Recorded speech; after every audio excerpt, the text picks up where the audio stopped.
It's day 2, motivation day 2. So, mga langga, hello. So, anong topic natin today? Ito, napakagandang topic sa lahat. Assuming.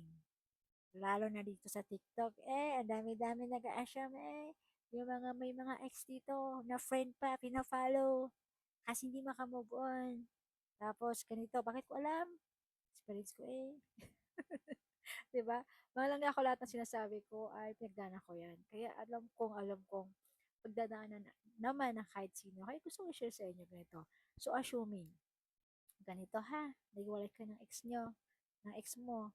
Tapos panay po siya ng mga content and about sa mga love, pinapatugtog ng mga old song ninyo.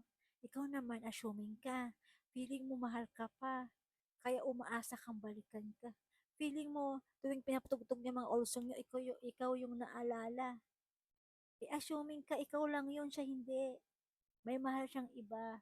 Pinapatugtog lang niya kasi trip niyang patugtugin yung araw na yun. Ikaw, assume ka na naalala ka niya. Ganon yun. Sarap mo eh. Buting kuhita mo ah. Malangga, huwag kang assuming. Kasi ganito yan. The reality is, pag mahal ka, ipaglaban ka kahit anong mangyari, matikman ka lang. Ganon yun. So that's true, mga palangga ko.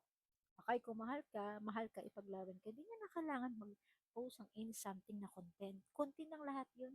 Okay?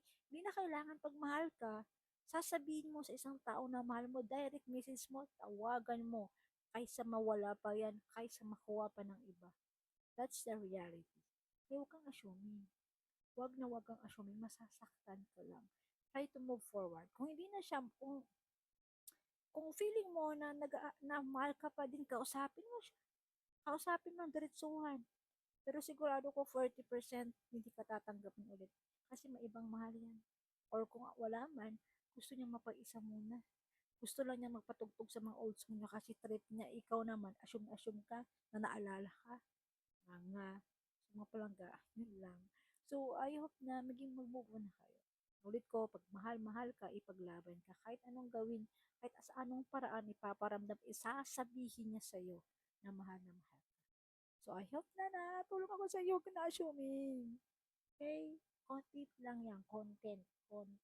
Ha? Love you guys. Happy din tayo always because life is short.